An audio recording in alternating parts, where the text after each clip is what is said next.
Hey, what's up, guys? Casino Crime, back again. Another week has passed, and here we go. We got another lesson about pot limit Omaha and learning to not only win more money playing PLO, but become better poker players ourselves, self educate, and remember my overall goal here with all of these videos and in general, any of my poker coaching, any of my poker products, is to teach you guys to be better poker decision makers. And something I really believe strongly in is, and something that drew me to poker in the first place, is that it's practically impossible to achieve a certain level of poker without improving your decision making outside of poker as well. You know, from my experience, a lot of the best players, albeit they may be kind of degens or have gambling problems, but regardless, like that, you know, no matter what, the best players know how to really make good decisions and break things down from an objective standpoint. And as I've mentioned in the other videos that I've done, what I like to start off the videos by doing is either recommending you a book,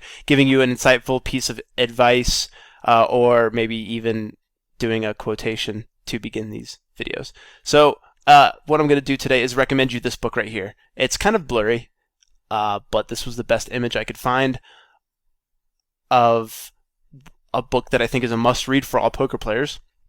It's called Blink. It's by Malcolm Gladwell. I'm sure a lot of you have heard of it. Malcolm Gladwell's a really famous guy, but I read this book for the first time a few years ago. I've read it twice, and some people ask me what my favorite book is, and this is definitely in the top 5 titles that I've ever read. Why do I think it's good, particularly for poker players? Well, first off, this book teaches you how to quote-unquote thin slice situations. And what's thin slicing? Well, you're going to have to read this book to get an idea of what thin slicing is. But in a nutshell, thin slicing is being able to take, small pieces of information from a lot of, or I should say, thin slice the important pieces of information from an otherwise complex scenario. The examples in the book include the mathematics of divorce, for example. So, a lot of people get divorced nowadays. It's like half of marriages end in divorce or whatever the stat is.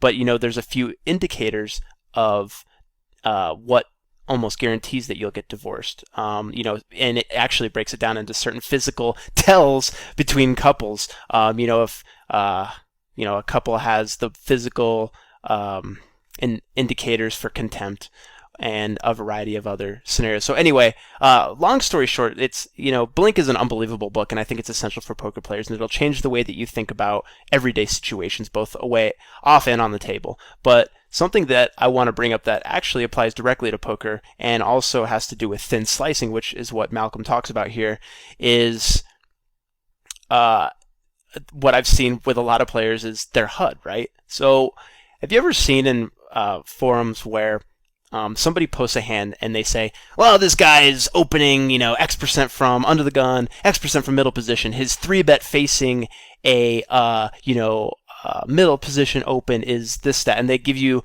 all of these stats, and everybody kind of, in my opinion, acts like they know what to make of these stats and like they're important. But a question that I get more often than not is what stats are important? And I think the best poker players are able to sift through an abundance of information and think about what's really important in a hand. How does this guy look?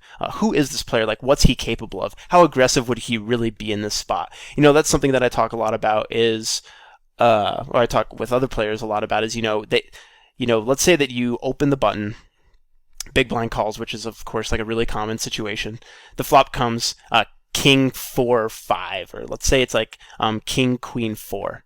And you have bottom set somehow. Doesn't matter what our hand is. They check to us, we bet our bottom set, and we get check raised. And a lot of people, the first thing they want to do is, look at the HUD, like how aggressive is this guy? But, of course, like a HUD is good for giving you certain tendencies and overall generalizations, but it's more important to think about, who is this guy and what would he do in this specific situation. So that was a long-winded way of saying a common mistake that I see players make is they want to make the perfect decision on every hand. They have these massive HUDs. They know everything they can about their opponents, but they actually don't know how to decipher the information. It's funny when I read a forum post, a lot of times what I do is I kind of scroll to the hand history and read that first because especially weak regulars or people who are learning the game, they give too much information. They have the idea in their head that more information means better decisions. And as you'll find out by reading Blink, that's actually not always true. Less information can, as long as it's the right kind of information, is actually more powerful than being overwhelmed with data. And as poker players, our job is to sift through the data, find the important pieces of information about our opponents, and make our decisions based off of that. So I'll talk about HUDs later on, or if you guys want to write in the comment section about how I feel about HUDs. And realistically, it all depends on what kind of player are you, or your overall approach. Like, some people like having these huge HUDs. I personally have a pretty basic HUD, only because I don't want to be tricked into leveling myself. I know what pieces of information I want, and those are the kinds that I'm looking for. So let's review from what we learned last time. What we did learn is that PLO is primarily a post-flop game. You're going to hear me talk about this a lot. I think that where people are really exploitable in No Limit is in their pre-flop game, and that's because the equities in No Limit kind of go unchanged. I think that there's a lot, well, I don't think I know, there's a lot more way ahead or way behind situations. If I have ace queen and you have ace jack, or I have a pair of tens and you have a pair of nines, like there's the odds that my hand is going to be good from pre-flop all the way to the river in No Limit is quite high. But in PLO, there's a lot more 60-40s, 55-45s, and coin flips. So where a lot of the maneuvering comes from, where a lot of what we talk about is going to be how to proceed post-flop, how to build a pre-flop game that sets us up to play profitably post-flop. It's important, of course, to consider pushing pre-flop edges in certain situations. Of course, when you get all in multi-way pre-flop, or you get all in heads up with aces, like, it's important to know those equity breakdowns. But what the better approach for now is to think about how do we develop or create a pre-flop strategy that allows us to play profitably post-flop. So realistically, if PLO is primarily a post-flop game, our goal is to create profitable post-flop scenarios, like I said. And last time we talked about the big three, and the big three parameters that we've been talking about.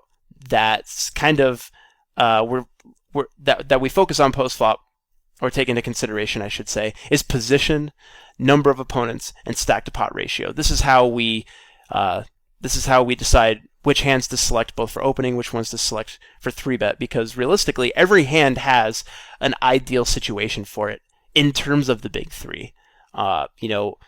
There's an ideal situation for double-suited aces, although that's a very strong hand and can be played in a variety of situations, but we're actually talking about thinner hands like king, queen, 9-7 single-suited, or like ace 6, 4, 5 with a nut suit, those types of hands. So we're going to be talking, last time we talked a lot about position, and how, the first parameter of profitable post-flop player, creating profitable post-flop scenarios. But today we're going to talk about number of opponents and stack to pot ratio, and we might begin to talk about opening ranges and stuff like that if we have time. So if you have any questions, or if you haven't seen the previous video, I think that you should definitely return to that. So stack to pot ratio, or SPR as the kids are calling it nowadays, is a term that gets used a lot, but from my experience, almost everyone I talk PLO with thinks they know a lot more about it than they really do. And basically, SPR is an easy way to describe effective stacks relative to the pot size. And it's something you'll want to get familiar with as much as possible, because we're going to be referring to it, both in this video and in later videos, and it's critical to your development as a player.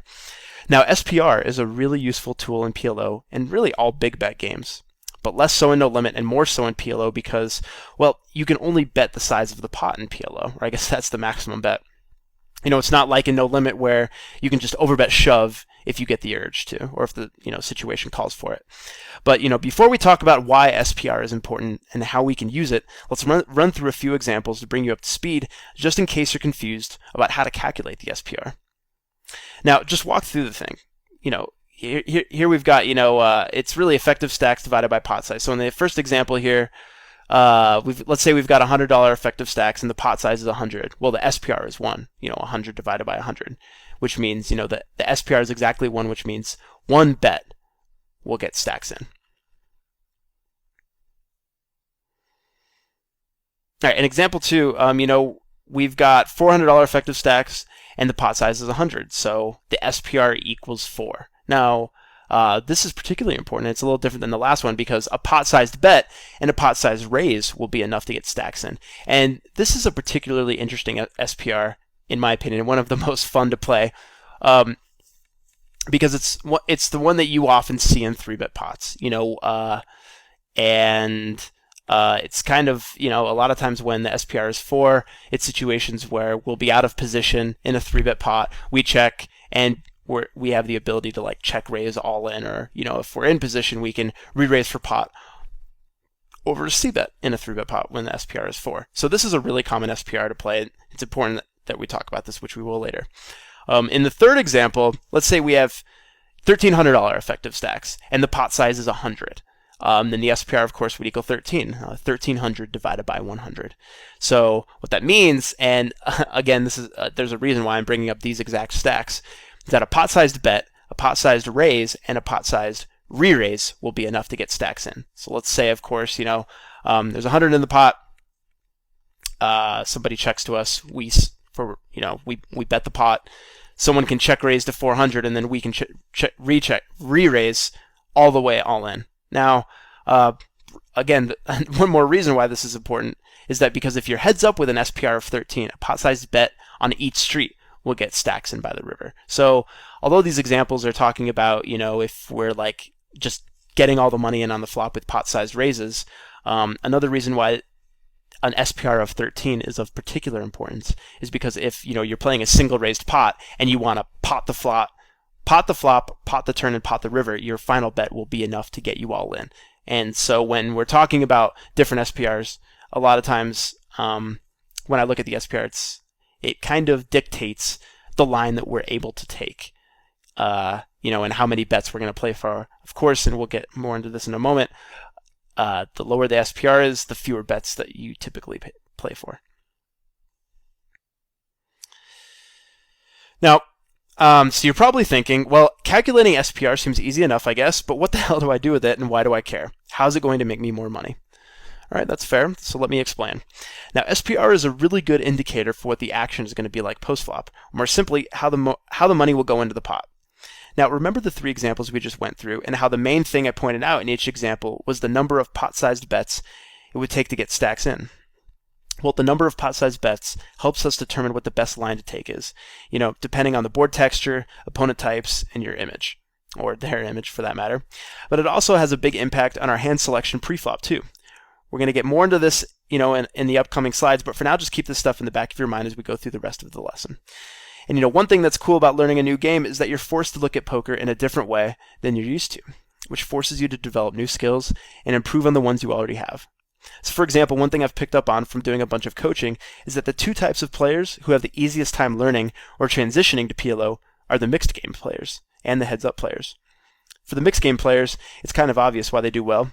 They're used to switching games, and they've probably already dabbled in PLO or some variation of it at one time or another. I don't really have any hard data or research to back this up, but I think heads-up players transition well because the most successful heads-up players are used to constantly thinking outside the box, looking for any possible way to gain an edge on their opponents. And basically, they're just constantly having to adapt to their opponents and the dynamic of the match. And I think you'll find that once you start to develop your skills and understand how PLO works a bit, you'll find yourself feeling way more comfortable playing post-flop in other games too. Because since this is PLO and the most you can bet is the size of the pot, keeping track of the SPR and how many pot-sized bets are left is key to your success in beating better players. I've got some hand histories that we'll go into in other videos and perhaps even later today that go into a little more detail about this. But, for example, if you pot the flop and get called, you can bet 3 times as much on the turn. And if you pot the turn and get called, you can bet 9 times the original pot on the river. Later on, we're going to talk more about what hands we want to build the pots with on early streets. But for now, I just want to point out that the reason I'm bringing this up is because a big mistake I see players coming from no limit making is not having a pot big enough on the river to get stacks in when they're shipping for value. Because, in PLO, you don't have the luxury of being able to overbet ship the river like you can in no limit. So if you plan poorly, you can potentially lose a lot of value on your big hands. Or the other side of that is betting too big on earlier streets with bluffs so that when you get to the river, you don't have enough in your stack to make your opponent fold a marginal hand.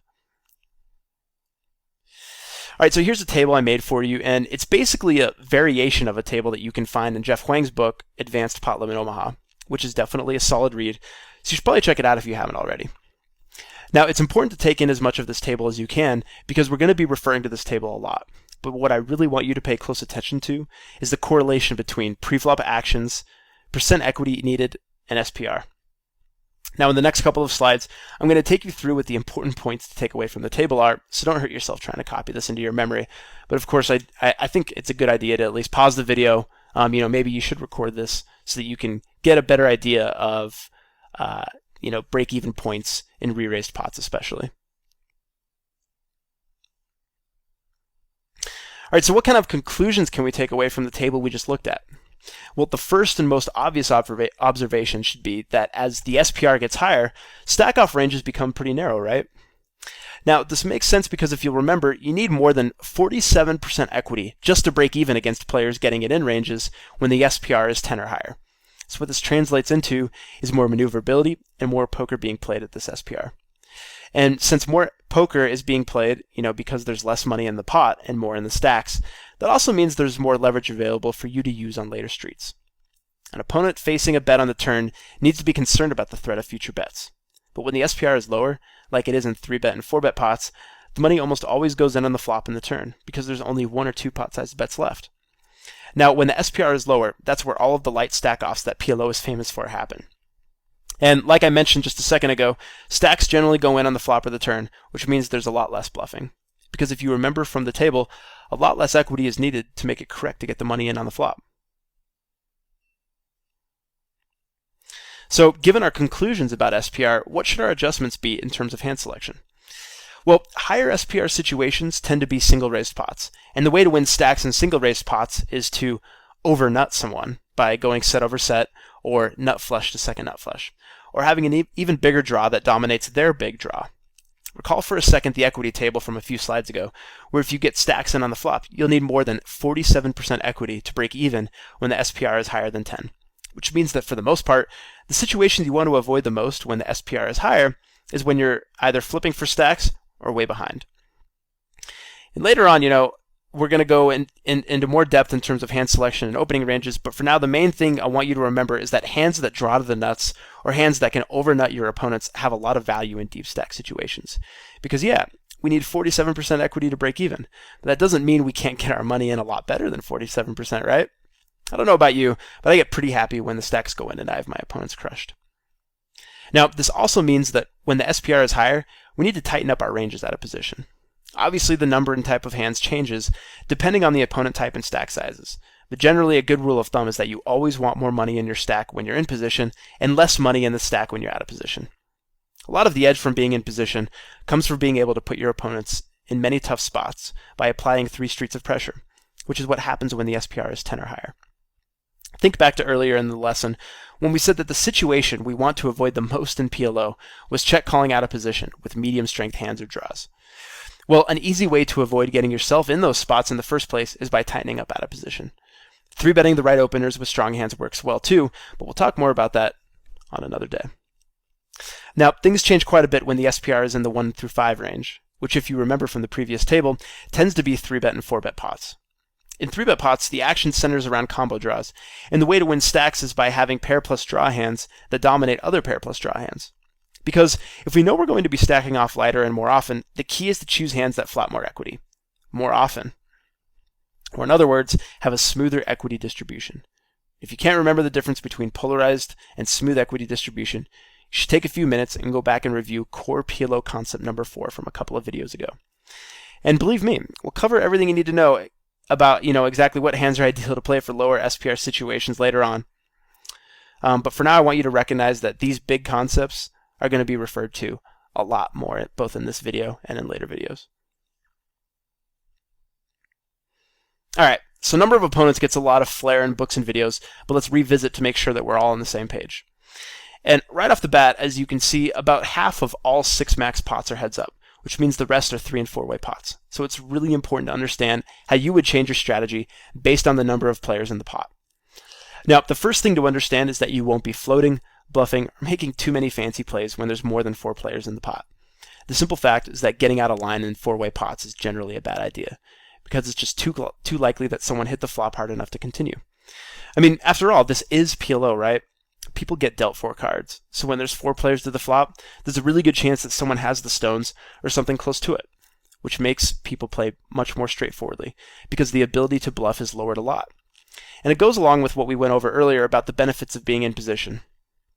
Since people play really ABC and multi-way pots, just the fact that you're in position gives you a lot of opportunities to steal pots. Because when people check to you in those types of situations, you can take a stab at the pot and take it down a high percentage of the time. Now, it also affects hand reading in a couple of ways that are different than in No Limit. So for example, in No Limit, if you open and get 2 or more callers, your opening range is definitely perceived differently than the calling ranges of your opponents. In PLO, where the equities are much closer and relative hand values are stronger, opening ranges and calling ranges are more similar. So what this means is that as the number of opponents in the hand goes up, who it was that raised matters a lot less. And given what we've said about less poker being played when the pots are multi-way, it's really important to point out that people's ranges change a lot, depending on how many players see the flop. So for example, in heads-up pots, you can comfortably value bet thinner, semi-bluff thinner, and bluff thinner because the number of combinations that can have you in trouble are greatly reduced. So the nuttiness of your hand matters less. On the other hand, ranges for opponents betting into 3 people are typically much stronger than if you're facing a C-bet in a heads-up pot. So you can imagine how this affects our ability to hand read. For example, if you see a player potting it into a bunch of other players on a 8, 9, 10 board, chances are he's not bluffing. We'll return to this on a later time, but I'd say that players who pot into a field of more than 3 players have the nuts close to 95% of the time. Don't say that I didn't warn you. And last, how does this affect the types of hands we can play? Well, as we'll see in a moment, choosing what kinds of hands we can play profitably is based on how a hand's equity is distributed post-flop. So last slide, I said that in heads-up pots, we should be looking to value bet thinner, bluff thinner, and semi-bluff thinner, right? Well, an easy thing to remember is that if a pot is going to be heads up, we'd much more prefer to have a hand that flops equity more often. Sure, it's nice to always have monster hands like double-suited aces that flop tons of nutty equity a high percentage of the time. But the fact is, we're kind of stuck with the cards we're dealt, so we're going to have to get used to working with what the poker gods throw at us. So even though we can't have nutty monsters every time we play a heads-up pot, we can still play a variety of other hands profitably if we play our cards right. A hand like King Queen 9-7 single-suited is a good example of a hand that you can definitely play profitably in position against one opponent, but doesn't have a lot of multi-way value, since it's only drawing to the king-high flush. Plus, many of its 2 pairs will be dominated when there's 2 or 3 players in the pot. It also plays well heads up because it's single-suited, unpaired, and has decent connectedness, which when you put all of those factors together, make it a pretty smooth hand, which as we've mentioned several times already, are good candidates for heads-up pots. Now, on the other hand, the hands that fit well into playing multi-way pots are the ones that might not flop equity as often, but when they do flop well, they flop very well, and dominate the stack-off ranges of other opponents. Now, remember how we talked about over-nutting our opponents? Well, when I refer to over-nutting, these are typically the hands I'm talking about. It's similar in No Limit with a hand like pocket sevens when you're in a multi-way pot. Ideally, you want a multi-way pot when you flop a set in No Limit, because when you do flop a set, you'll more often than not have a ton of equity in the hand. Lower pocket pairs don't have as much value in PLO like they do in No Limit, but a similar analogy can be made with hands like bad aces or weak and medium strength kings. They don't flop equity very much, but when they do flop well, like top set, it gives us a lot of equity on almost any board texture and allows us to overset our opponents, which is what we're definitely looking for in multi-way pots. All right, so I think that's going to do it for today. I know it was a short lesson, but we actually feel like we covered a lot. And, we're going to be moving through a lot of topics. I kind of want to do them gradually. I don't want it all at once. And next week, we're going to cover hand selection and opening ranges. And it's going to be a little bit of a longer lesson. So let me know what you guys think. Hope you enjoyed what we talked about today. All of this is very important. And I feel like actually these first 3 videos that we've done together, everything that we talk about is sort of is tied, and it's important to watch them through. Let me know if you have any questions, of course, and let me know what you want to learn about in the future. So take care, guys. Casino Crime signing off here. Good luck.